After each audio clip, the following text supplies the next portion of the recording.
welcome once again to Living in the 21st Century. Joining me today is Vasil Shevchenko, former Minister of Transportation, Ukraine. Brother, it's always a pleasure to have you on. Thank you for invitation. Thank you for having me. Thank you. Sure. Thank you, your team. You're more than welcome. So I recognize there are some significant changes going on right now in Ukraine. Finally, the President Joe Biden had given permission to use long-term missiles into Russia. Russia is making nuclear threats. So is North Korea. Up to yesterday, he used a warning to United States of America that he have nuclear thermal bombs or whatever it is. And the same thing goes for Russia. Any America or any European nations assisting Ukraine in penetrating Russia, they have severe consequences to pay. Do you think the nuclear threats of Putin right now at this point is just word? From other perspectives, they believe that you can't take things for granted when they're out of the mouth of a dictator, especially when using nuclear threats. What is your insight on this? I'd say that we have been living under nuclear threats since the Second World War, because you know that Russia, in those times, Soviet Union produced nuclear weapon and were spending money for building ammunition to kill people around the world. For example, today is Memorial Day when 91st Memorial Day when Russia's empire, Soviet Union, decided to kill Ukrainians, and they used against Ukrainians famine, and more than 5 million Ukrainians died because of famine, because of lack of food, and Ukrainians didn't manage to resist. But it was punishment for after Second War, Ukrainians resistance army was fighting, had been fighting during 15 years. Last battle took place in 1930. And now we can see that we are living under everyday shelling by different type of bombs and different type of drones, and lately they decided to attack Ukraine's capital, Kiev, and because of it here are a lot of drones which are attacking residential houses. You just imagine that they are fighting with civilians, they are attacking civilians, they were killing civilians in the past, and they are fighting against civilians, and they are threatening the Western countries, the West, the civilization, that they are able to explode nuclear weapon. Nobody knows this missiles condition, because the missiles they decided to launch Ukraine, and they decided to hit plant which was producing this type of missiles, because these missiles which was launched by Russians from the very beginning was copied from the missiles yards, and it was copied from missiles which was produced at the plant they wanted to hit. And it means that they are limited in resources, and according to the Ukraine's Secret Service officials, they have a couple this type of missiles, and they are using to test it. And you know that before they were testing previous type of missiles, and here is an interesting moment that if they are using ballistic missiles according to the international agreement, they have to warn United States that they are going to launch it. And them, I don't know exactly if it happened, but I know that they are ready to escalate just to demonstrate their power, their domination, and what kind of outcome this resistance current war they want to have. They want to eliminate Ukrainians, and then they will eliminate neighboring countries, and they will becoming stronger and will start fighting around the globe, because we know that unpredictable Russia's power can be stopped the only way. They must be forced to stop it. And because of it, our war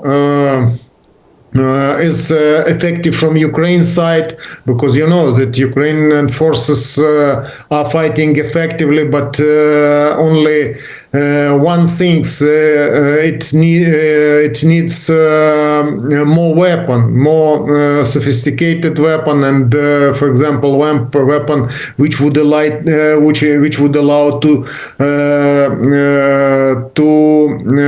eliminate Russia's army, to stop them, because, for example, Ukraine's forces have managed to shot more than 350 Russia's fighter jets, and we were promised to supply from our partners, and we, thanks our partners, we have received 6 F-16 fighter jets.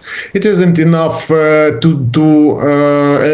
eliminate and to destroy Russia's army, you know, and I think that society will understand it, but I'm afraid it can be late if we are going this way. But because of it, I think that all authorities around the world are interested in the peace, and are interested in making business and building positive relation. But it isn't Ukraine, and it isn't Europe, and it isn't United States who have created acts of evil from North Korea, from Russia, from Iran, and now we can say that now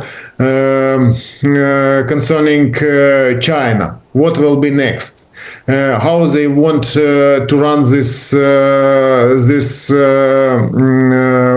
world, and they are ready to eliminate. They are, but in different spheres concerning human lives, but they are good in attempt to eliminate. But to stop them,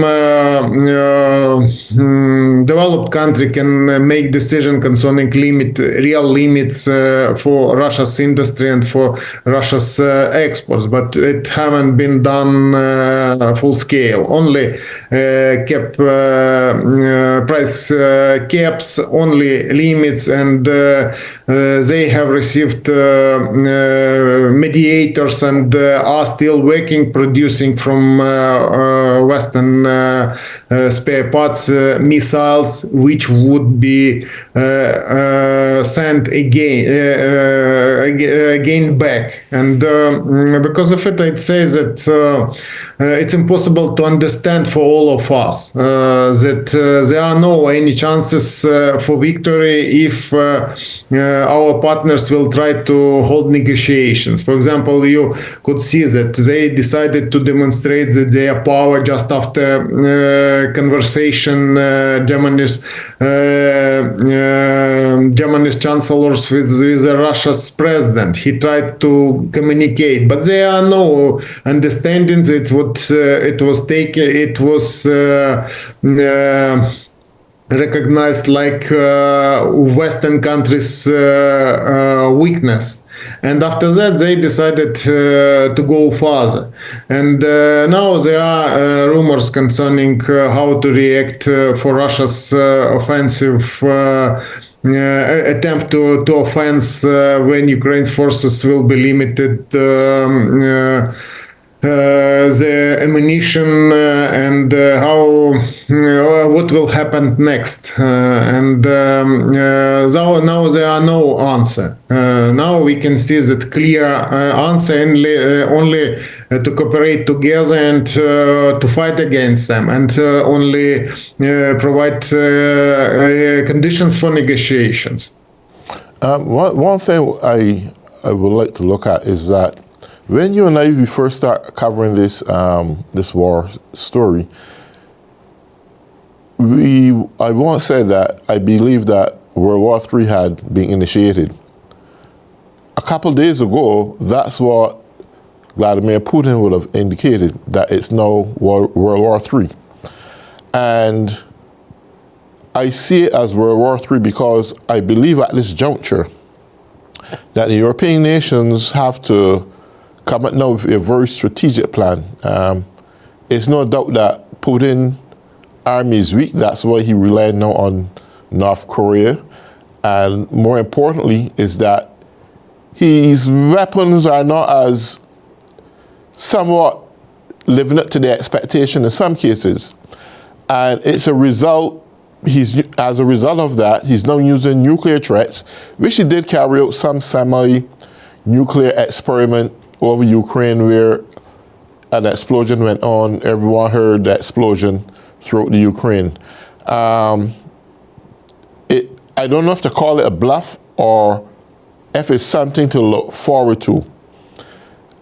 How President Zelensky and the other European allies is taking this at this moment, now that the United States had given permission to use IED, improvised explosive devices and so forth, and now the long-term missiles to penetrate deep within Russia. This has to be touching a sensitive part of Putin personally manhood, because this is all Putin's war. There are many, many Russians who didn't want this war, but he pursued his war and he had misled people that this war was the best thing to do. At this point, we can see things are at a very tense moment. He upgraded his bombardment upon Ukraine over the past couple of days. What next are Ukraine looking for? What next are their allies prepared to do? Because it will come a time, if Putin don't give up, Ukraine also is going to need some manpower intervention also to fight on their behalf. Do you know if the European nations are planning to give manpower to Ukraine? From the very beginning, we heard France president opinion that he is ready to send military troops to help Ukraine and to fight together. But now he has kept silent, and there are no answer, because it's quite difficult to express this opinion, because we are paying our soldiers' life for every day, and they must understand, our partners must understand, and can visit Ukraine and can see the evidence Russia's action. It's fully eliminated cities. And it's cities which are being destroyed by gliding bombs, long-range missiles, long-range artillery, and they are eliminated. They are not fighting. They are eliminating the civilization. And it's barbarian, and because of it, they must have answer. If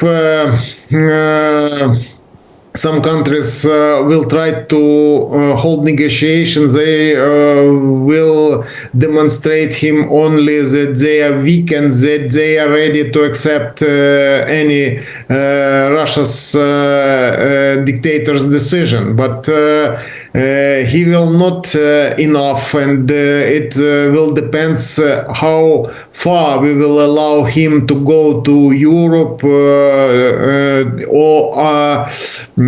other parts of the world, because it's type of power, and isn't power which is able to hold negotiations and to follow the agreement. Because I have commented that they have to inform world society that they decided to use these missiles, but they decided not to do it. It's games, it's bullying, and type of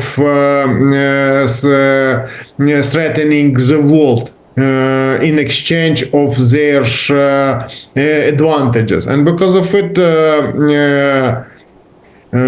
all countries must understand that it's a type of war, new type of hybrid war, when they are being frightened by invader.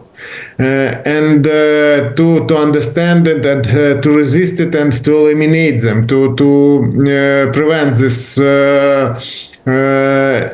excess of evil moving ahead. Instead, we will encourage him to go further. And this challenge is important, because you have commented that it's start of Third World War. Yes, exactly. After official involving North Korean troops invading war, the Third World War. And in this war, every country must understand at which side is it. Because here are no mediators, independent countries. They are country on right side or at the evil side. Who will cooperate with North Korea and Russia and Iran against civilization? And because of it, it's a challenging moment for every country, because I know that many countries are not interested to change their way of life, to strengthen their forces, to drill their soldiers, or to prepare them to fight and maybe to die, soldiers to die. And because of it, we are losing time. And instead of action to prevent it, we are encouraging Russia to go further. They are weak at the battle line, and they have changed their opinion and started threatening nuclear threats. And you know that there are many different type of weapon which would allow to intercept it. Ukraine is ready to take it and to invite partners to locate it in Ukraine, and we will leave, because before we were afraid concerning one missile small, but now we have had dozen thousand missiles blow. Ukraine have endured many missiles blow, and every night we are living under drones blow, and the artillery blow, gliding blow, and we are fighting. And Ukraine is resisting so-called second biggest army, which is in which is disposal are nuclear charges. and they decided to threaten it because of their weakness at the battle line. And now we must understand and to act together and to provide Ukraine additional weapon, if it's possible, to send to Ukraine military forces just to help us. But Ukraine is ready, and we have experience. We will be ready to cooperate further. Yeah, do you have an idea how long will the supply of long-range missiles that U.S. will have supplied you last? Or are you getting long-range missiles from other European countries as well? As far as I know, after this permission, Ukraine forces are ready to use it against Russia's forces at the distance 300 kilometers. It's missiles, short-range missiles. In our conversation, we can say that it's long distance, but it's short-range missiles, and they are able to eliminate military storages, maybe some military facilities which would break Russia's troop logistics. And these missiles is produced in United States, but in this case, Ukraine received produced it in France. It's called missile, but it has spare parts supplied from United States, and because of it, they asked for permission to use it. Because this attempt not to escalate have demonstrated that if you are not ready to demonstrate that you are strong, you will receive stronger feedback, and we have received it we have received the demonstration, but we can resist it, and in some time we will remember it again, and we will see how it will work, because for example, autocratic countries can be defeated only one way. They must be limited from international trade, from international business, from international cooperation. Because, for example, if you are finding something in Russia, China, North Korea, or Iran, you are finding your enemies, and your money will come back by missiles and aircrafts and gliding bomb, because this price is really high, and because of it, I think that most important to understand it, and most important to create real sanctions, impose sanctions at these countries, and to stop their industry, because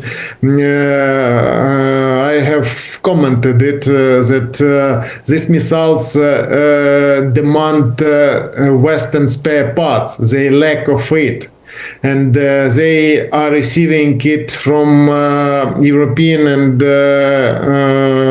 partners from the globe through mediators, and the producers can understand it, but they're interested in profit, and this profit will come to them with Russia's army. And now I think that this type of sanctions is short, and I think that the only way to stop them is to impose sanctions which wouldn't allow them development this industry, and then we will not afraid Russian Federation industry, military industry. For example, I was surprised that they decided to spend for military sphere more than 40% their budget. They decided that waging war and killing people is more important for them than, for example, provide them security, social services and other services. They have to do it, but they pay no attention for their citizens and are spending money for escalation and for waging war, for killing people. And we can see that they have China who backs them, and we can see the autocratic countries which decided to demonstrate that they are player.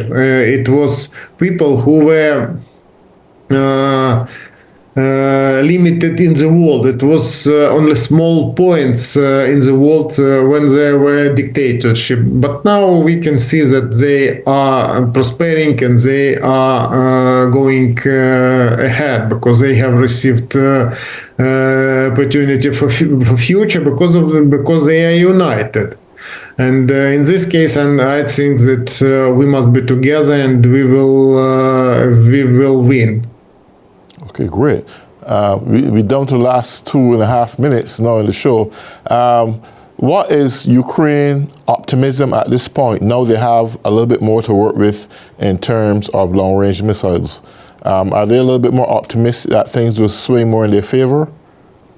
I'd say that we don't pay attention for this type of threatening because we have had many different type of